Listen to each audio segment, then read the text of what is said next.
예, 안녕하세요. 여기는 들풀북수 출판사에서 진행하는 창세기 묵상 시간입니다. 우리가 아브라함의 종의 사건을 같이 나누는데, 이제 오늘 아브라함의 마지막 사건을 나누려고 합니다. 우리는 보통 아브라함에게는 아들이 한 명만 있는 줄 알고 있죠. 근데 성경은 그 외에도 다른 아들들이 있었다 라고 설명을 합니다. 창세기 25장 1절에 보면 아브라함이 후처를 맞이하였으니 그의 이름은 그두라라.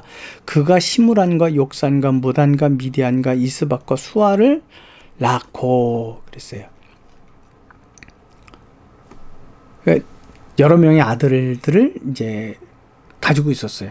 근데 항상 강조하지만 이때는 족장 시대예요. 족장 시대는 시족 사회예요. 시족이 중심으로 부족을 이루고 부족이 사회와 국가를 이루는 그런 시대였어요. 그러니까 같은 시족의 사람들이 많으면 많을수록 더 그 응집력이나 또 신뢰도가 높아가는 그런 시대였습니다. 그러니까 가나안 땅 전부 가나안 원주민들이 살고 있는 그곳에 아브라함 가족만 쏙 들어갔단 말이에요. 처음에 아브라함만 들어갔어요. 근데 이제 이삭을 낳고 또 이스마엘을 낳고 이렇게 또 다른 아들들을 낳았어요. 그러니까 지금 아브라함의 가계가 어떻게 해요? 점점 커지고 있는 거죠. 삶의 영역의 터전이 커지고 있어요. 그러니까 만약에 가나안 원주민 A가 자기 아들 5명을 데려갔다. 그때 아브라함은 7명을 데리고 나가면 누가 이기겠어요? 당연히 아브라함이 이기죠. 그러니까 자기는 보다 더 안전한 삶을 영위할 수 있는 그런 분위기였단 말이에요. 근데 아브라함이 이제 나이가 들었어요. 이제 하나님의 부르심에 대해서 자기가 좀 느낄 수 있는 그런 때가 왔어요. 그때 아브라함이 정리한 것은 어떻게 해요? 우리는 만약에 죽을 때가 되면 뭘 하겠어요? 내가 가지고 있는 재산을 어떻게 할 것인가? 여기 이렇게 정신 들겠죠? 근데 아브라함은 그렇게 하지 않았어요. 그렇게 하지 않고 언약을 생각했어요. 이 땅의 주인으로 하나님께서 누구를 선택했느냐라는 거죠. 그건 이미 이전부터 하나님의 말씀대로 되어진 상황이에요. 누구요? 이삭. 그러니까 이 가나안이라는 전체 땅에 아브라함의 씨로서 그 누구도 남아있으면 안 돼요. 왜냐하면 그 땅의 주인으로 이삭만 서야 된다라는 것에 분명한 메시지를 들었거든요, 아브라함은. 그래서 아브라함의 생전에 어떻게 합니까?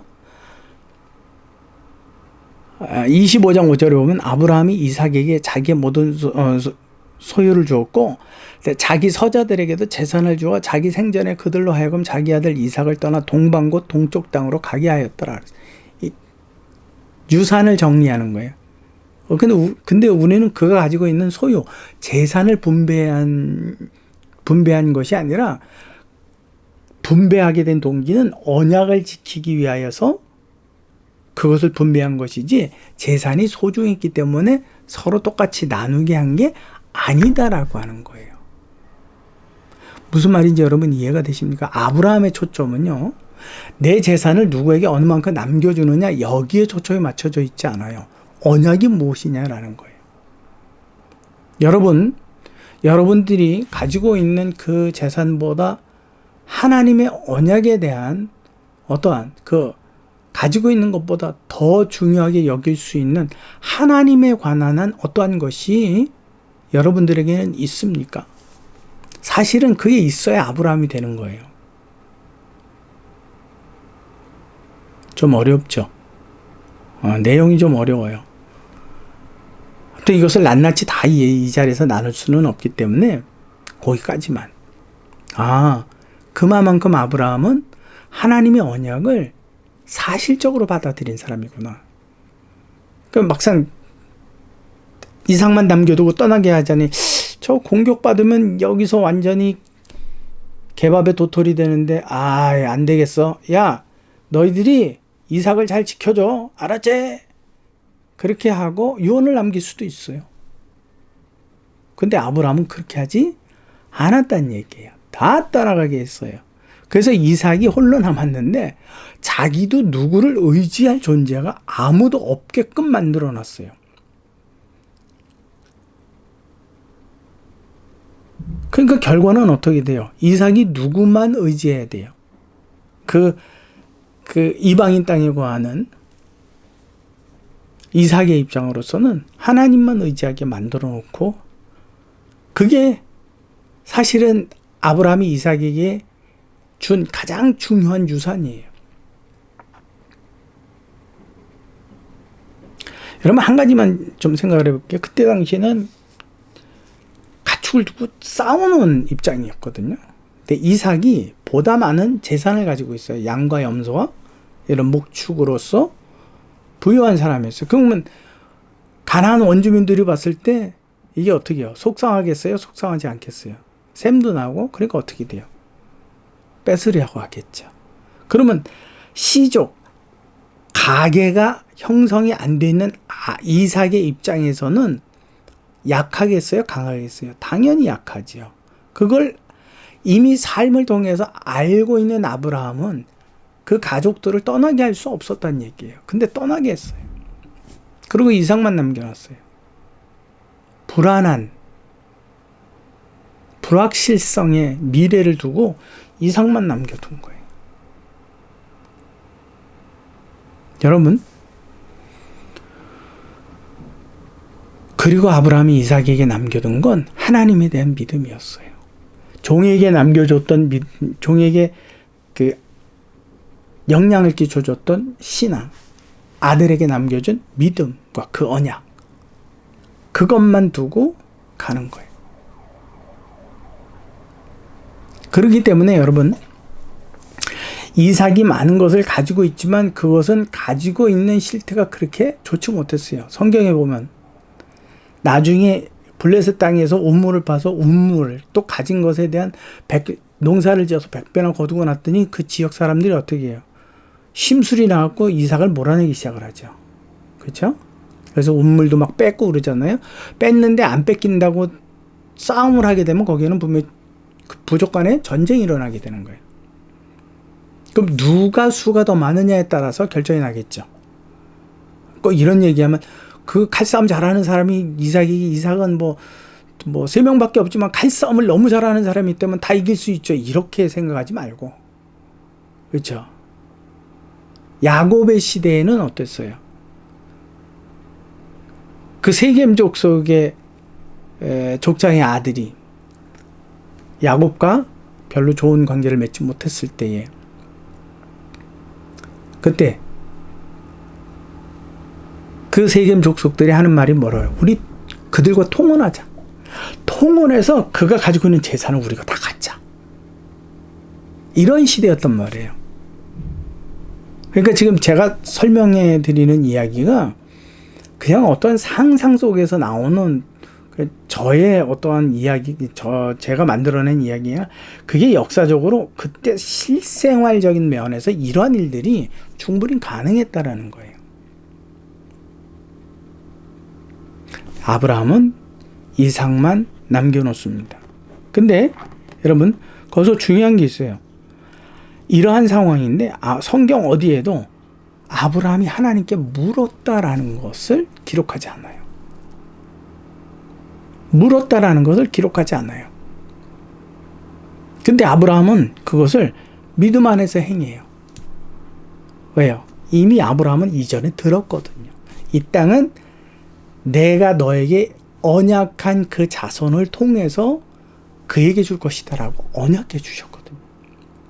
그러니까 이것을 다시 이 땅에 이삭만 남길까요? 말을까요? 물을 필요가 없어요. 이미 아브라함은 들어서 알고 있었던 이야기예요. 그거를 자기가 나이가 들어서 믿음이 성숙한 그때에 그것을 실천하게 된 거예요. 무슨 말인지 이해가 되시죠? 그때가 되니까, 즉 쉽게 말하면 아브라함의 믿음이 성숙해서 하나님과 계속되는 동행 속에서 끊임없이 그분과의 대화 속에 아브라함은 하나님의 생각이 어떠한지 이미 알고 있었다는 얘기예요. 그 대화가 단절이 되었다면 모르겠죠. 근데 이미 아브라함은 알고 있었기 때문에 특별히 그 시점에 와서 이삭을 남겨놓을까요 말까요? 다른 사람 다 보낼까요? 보호자로 둘까요? 묻지 않고 당연히 그러하리라고 그는 믿고 알고 보내었어요. 그리고 그 땅을 이삭이 네가 주인으로 살 것을 이야기했습니다. 무슨 말인지 여러분 이해가 되세요? 믿음의 삶은 바로 이와 같은 거라는 거예요. 정말 어렵죠. 그러면 이삭 하나만을 두고 아브라함은 이제 죽어요. 곧 죽을 거예요. 그 상황을 알고 있는 입장에서 아브라함의 마음이 편했을까요? 편치 않았을까요? 편치 않았어요. 하나님께서 이삭을 제물로 바치라고 했었을 때 그 메시지를 들은 아브라함의 입장에서 아브라함의 마음은 편했을까요? 편하지 않았을까요? 편하지 않았어요. 아브라함이 이삭을 드리는 그 시험을 그의 생애에 단 한 번으로 끝낸 게 아니에요. 계속해서 점검받았다는 사실을 이야기하고 싶은 거예요. 여러분들이 이런 부분들을 성경을 보다 더 정확하게 이해할 필요가 있어요.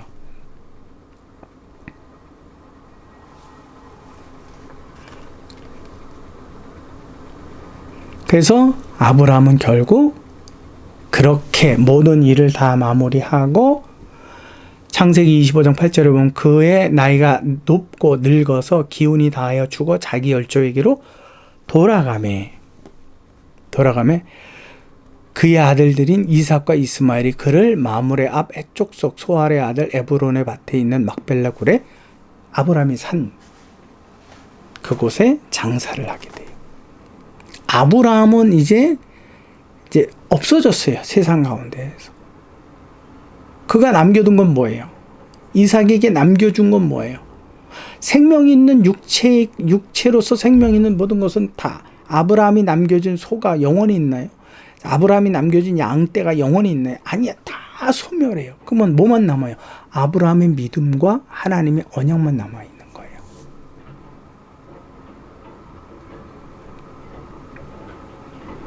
이걸 여러분들이 우리가 믿음의 성숙에 있어서 무엇을 볼 것인가 라는 거예요.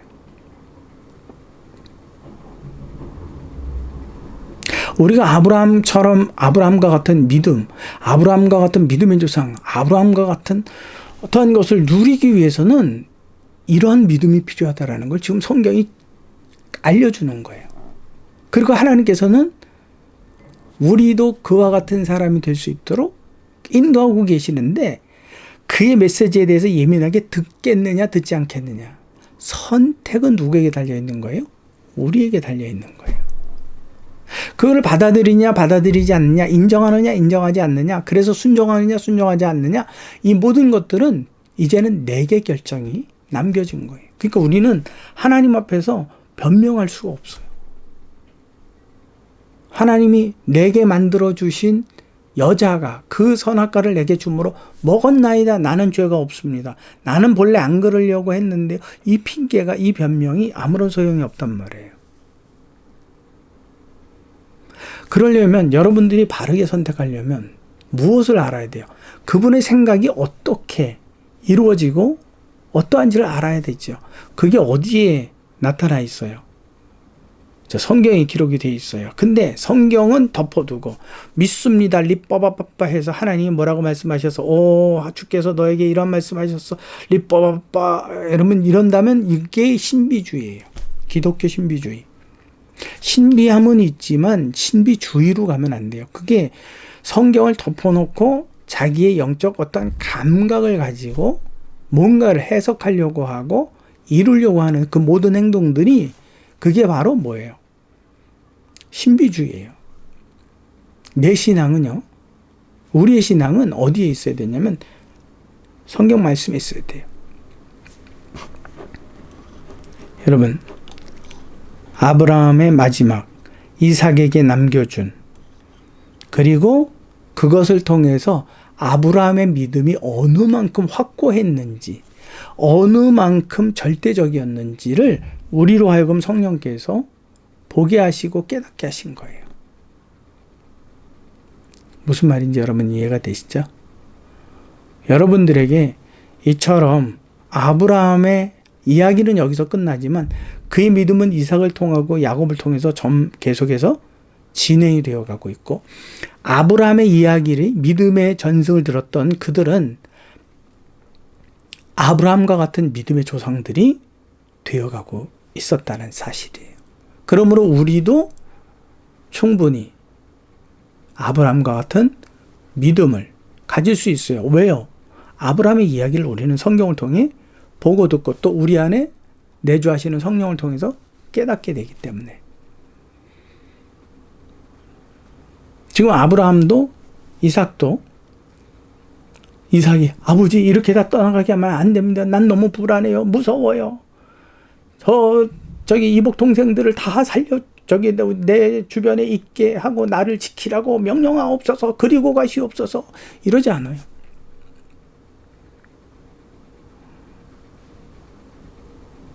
아브라함을 통해서 하나님을 배웠던 이삭도 아브라함이 아닌 하나님을 의지하는 그의 종과 같은 그런 믿음의 성장들을 이어가고 있는 겁니다. 여러분들은 누구를 존경하십니까? 교회 목사님? 예, 아끼고 사랑하고 존경하십시오. 그러나 그를 절대자로 여기는 듯한 생각은 하면 안 됩니다. 자신도 모르게. 여러분, 저는 분열을 깨려고 하는 사람이 아니에요. 분열을 깬데 이미 분열을 일으키려고 하는 마음이 아니에요. 그냥 솔직하고 바르게. 여러분, 신앙은 홀로 서가는 것을 지금 아브라함을 통해서 보고 배우죠. 아브라함이 누구와 더불어 롯과 함께 있으려고 했는데 하나님께서 띄어내시고 아브라함이 이삭도 자기 이복 동생들과 함께 있는 상황이었는데 다 띄어내고 누구만? 이삭만. 여러분, 이게 바로 광야예요. 광야 학교. 우리는 광야 학교를 지나가야지 믿음의 성숙을 우리가 깨달을 수 있고 믿음의 분량을 채울 수 있어요. 광야를 지나지 않고 형제들과 더불어 교제 으쌰 홀로 있는 시간이 없어. 항상 으쌰 뭐 교회 행사 A라고 뭐 몰려다니고 B라고 해서 몰려다니고 교회 안에서 으쌰 그들과 밥 먹고 밤낮 교제하고 쉐어링하고. 성경 어디에 그렇게 신앙이 성장했다라고 기록을 합니까?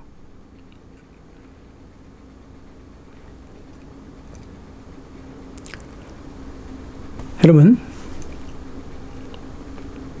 그리스도는 무리를 떠나 홀로 계셨어요. 하나님하고만. 우리가 배워야 되는 게 그러한 신앙의 모습이라는 거예요. 주변에 사람이 없으면 막 견디질 못해요. 막 불안해요. 다 으쌰.